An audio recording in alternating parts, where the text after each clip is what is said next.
चांद सी दुल्हन। सुजाता ने अपने बेटे नील के लिए लड़की ढूंढने के लिए सभी रिश्तेदारों दोस्तों से कह दिया था। उसे एक बहुत अच्छी लड़की की तलाश थी। वह अपने पति राघव से इसी बात की चर्चा करती कि जब दुल्हन इस घर में आएगी तो घर कितना खुशहाल हो जाएगा। चांद सा टुकड़ा लाऊंगी अपने राजकुमार के लिए। नील से भी बार बार पूछती कि लड़की तुझे कैसी चाहिए, पर नील हंसकर टाल देता था। क्या मम्मी, अभी कहाँ, मुझे बहुत कुछ करना है। उम्मीद नहीं थी कि नील फोन पर अपनी पसंद की लड़की को चुनकर उसके सामने रिश्ते का प्रस्ताव ले आएगा। सुजाता के लिए ये एक बहुत बड़ा धक्का था। शाम को 2 कप चाय के साथ सुजाता अपने पति के पास बालकनी में बैठ गई। राघव ने पूछा, क्या हुआ सुजाता, आज चीनी डालना भूल गई चाय में? अच्छा। सुजाता का ध्यान विचारों से हटकर चाय की तरफ गया। मैंने ध्यान ही नहीं दिया, अभी लाती हूं। सुजाता चाय के लिए चीनी ले कर आई और चम्मच से कप में घुमाकर मिलाती जा रही थी। पता नहीं कैसी होगी नील की पसंद, हमसे घुलेगी मिलेगी कि नहीं। मन ही मन उधेड़ बुन में लगी थी। राघव ने कहा, बड़ी चुप चुप हो, क्या बात है? सुजाता बोली, नहीं, ऐसा कुछ नहीं है। आज सुबह नील का फोन आया था। उसने बताया कि माँ, आपको लड़की देखने की जरूरत नहीं है, मैंने लड़की पसंद कर ली है। सुजाता के पति को जब उसने नील से हुई बातचीत के बारे में बताया तो वो पूछने लगे कि अच्छा, कौन है लड़की, कहाँ से है, क्या करती है? कुछ पूछा नहीं तुमने? सुजाता ने जवाब दिया, नहीं, मैंने सोचा मिलकर बात करेंगे, कल आ रहा है। अगले दिन नील की पसंद का नाश्ता और खाना बनाकर फुर्सत से जैसे ही बैठी तभी नील आ पहुंचा। आते ही मम्मा मम्मा करता हुआ गले से लिपट गया। क्या बात है, आज बड़ा खुश है? सुजाता ने बोला। इस पर वो कहने लगा कि मैंने आपको माही के बारे में कल बताया था ना, यह देखिए, यह उसकी फोटो। कुछ घबराई नजरों से फोटो को देखने लगी। लड़की अच्छी थी, वैसे भी ना कहने का तो सवाल ही नहीं उठता था। नील की पसंद जो थी, पर अपने लिए अपनी तरह से रिश्तेदारों में जान पहचान की लड़की देखने की उसकी इच्छा हमेशा रही थी।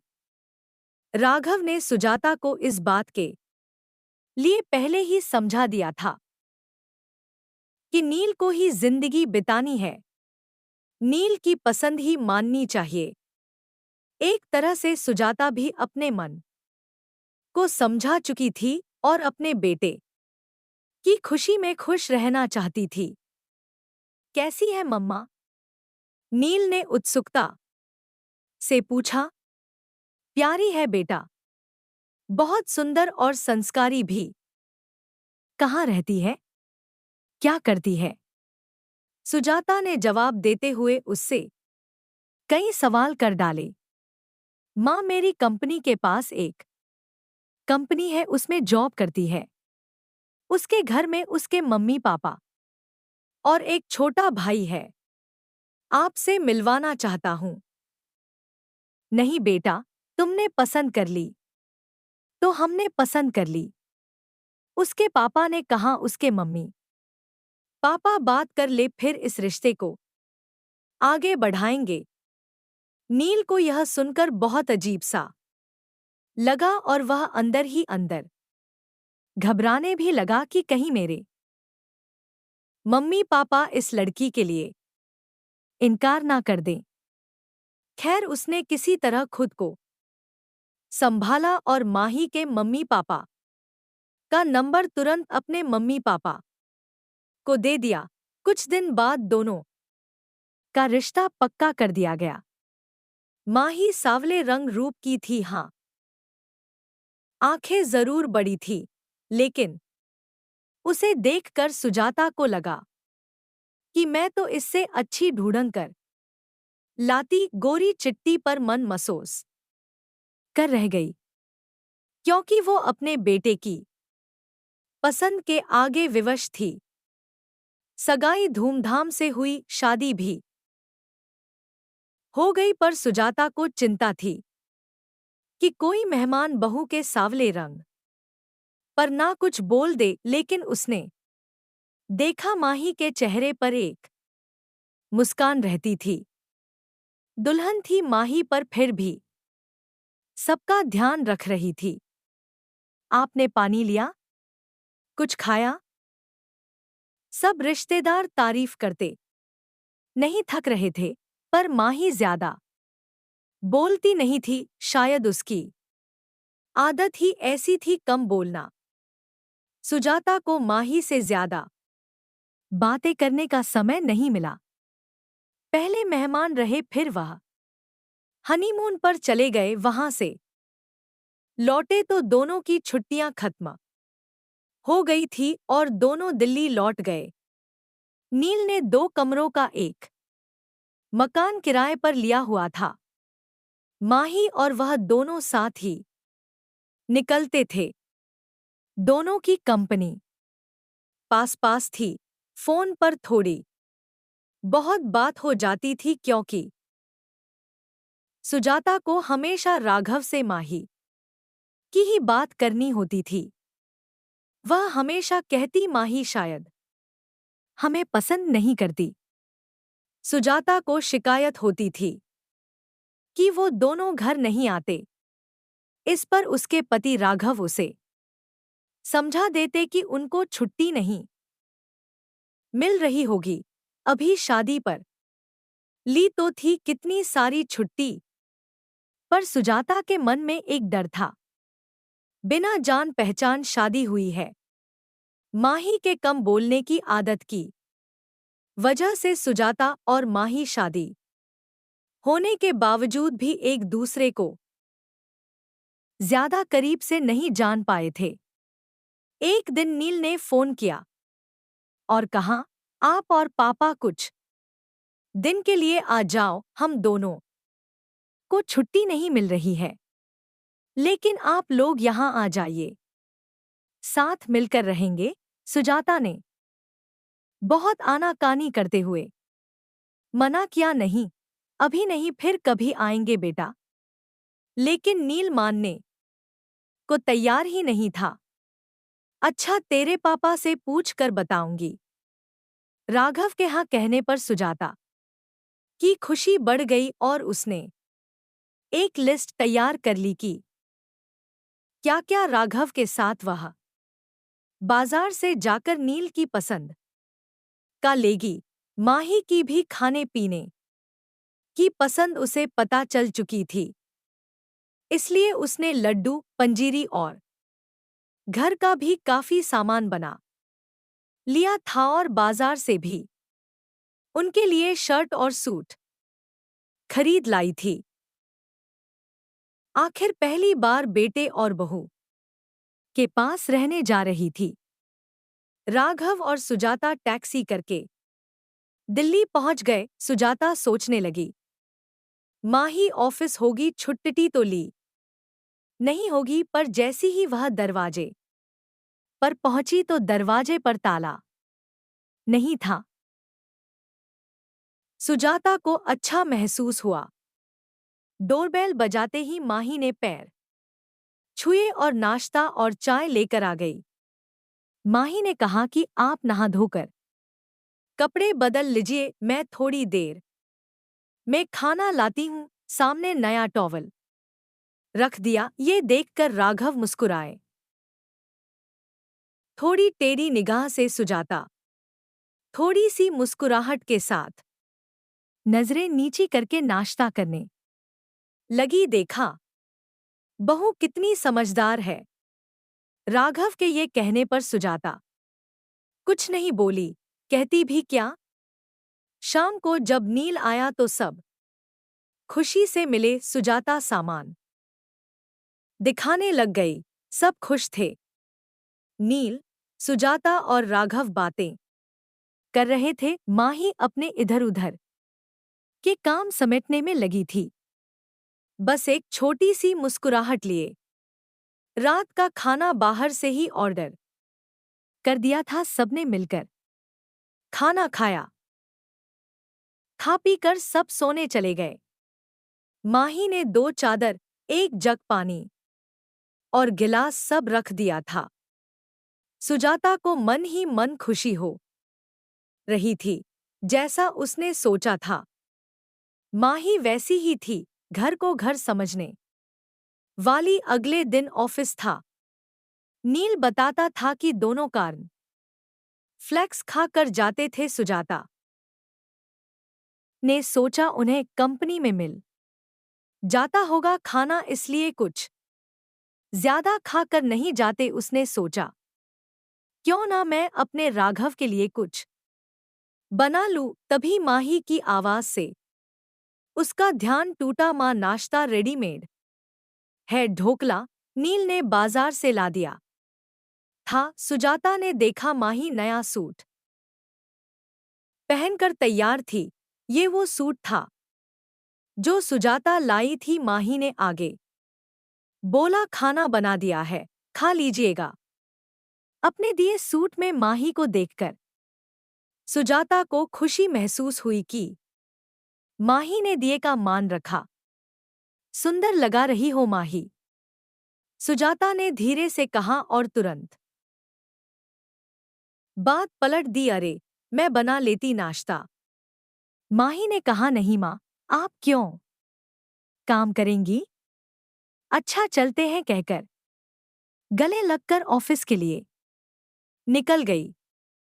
सुजाता ने माही की आंखें पढ़ ली थी कि बिजी होने पर भी छोटी छोटी बातों का ध्यान रख रही थी माही। राघव, सुनो। सुजाता ने अपने गालों पर हाथ रखकर कहा, मुझे माही के गले लगने का स्पर्श देर तक महसूस हो रहा है। आज बेटी होती तो ऐसे ही गले लगती। राघव ने भी अखबार पढ़ते पढ़ते भावुक दिल से हाँ कहा। लेकिन अगले दिन राघव से सुजाता कहने लगी, क्या फायदा आने का। दोनों को छुट्टी भी नहीं है और टाइम भी नहीं बिता पाते हमारे साथ। राघव ने भी हाँ में हाँ मिला दी। सुजाता कहने लगी कि 1-2 दिन में हम चले जाएंगे। अगले दिन माही सुबह ही नाश्ता बनाने में लग गई। सुजाता ने माही से कहा, तुम तैयार हो जाओ, ये मैं कर लूंगी।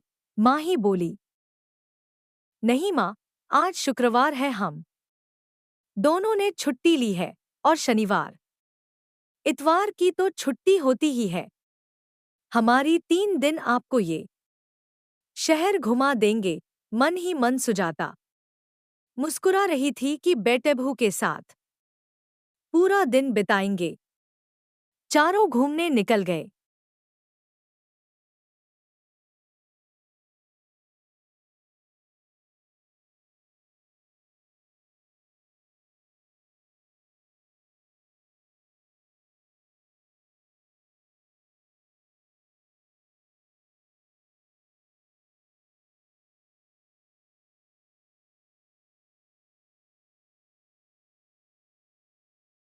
मिलकर काम करेंगे, सब काम जल्दी हो जाएगा। ये सुनकर माही मुस्कुरा दी।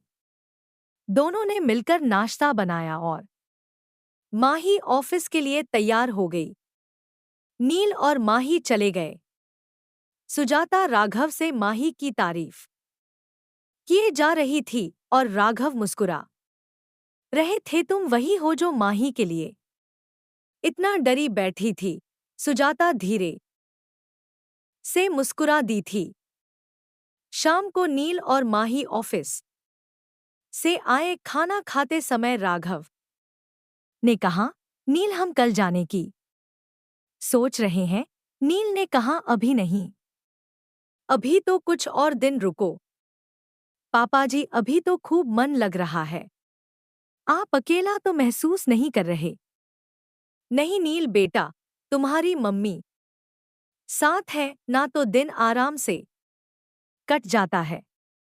कभी टीवी देख लेते हैं और कभी अखबार पढ़ लेते हैं। ऐसे में समय का पता नहीं चलता। नील ने कहा, तो फिर क्यों जाना है? खाना खाने के बाद बर्तन समेट कर माही कमरे में आकर बोली, मम्मी जी, शाम को ऑफिस से आकर बहुत अकेलापन लगेगा। आप दोनों के आने से रौनक हो गई है। थोड़े दिन और रुक जाइए, या मैं तो कहती हूं कि आप हमारे साथ ही रहिए। वैसे भी अब पापा जी रिटायर हो गए हैं, कोई काम नहीं है। आप दोनों का ध्यान हम पास रहकर ज्यादा अच्छे से रख पाएंगे। जो माही बोलती नहीं थी, वह आज बड़ी बड़ी बातें कर रही थी। राघव और सुजाता एक दूसरे को देखकर मुस्कुरा रहे थे।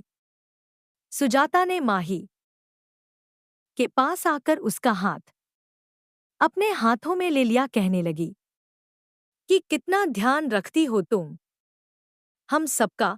नील बड़ा किस्मत वाला है जो हमें एक अच्छी बहू मिली। इतनी अच्छी तो मैं भी ढूंढ नहीं पाती। ये सुनकर माही सुजाता के गले लग गई। माही बोली, मम्मी जी, मैं भी किस्मत वाली हूं जो ऐसा परिवार मिला। प्यार और अपनेपन की वजह से दिल की बात दिल तक पहुंच गई थी। आजकल दोनों के रिश्तों में बदलाव आया है। समझदारी और प्यार से रिश्ते मजबूत होते हैं। प्यारे दोस्तों, यह कहानी यहीं पर समाप्त होती है। अगर आपको हमारी ये कहानी पसंद आई हो तो हमारे वीडियो को लाइक, शेयर और चैनल को सब्सक्राइब जरूर कर लें। इससे हमें मोटिवेशन मिलता है और आप तक ऐसी ही कहानियां सबसे पहले पहुंचती रहेगी। प्यारे दोस्तों, नमस्कार।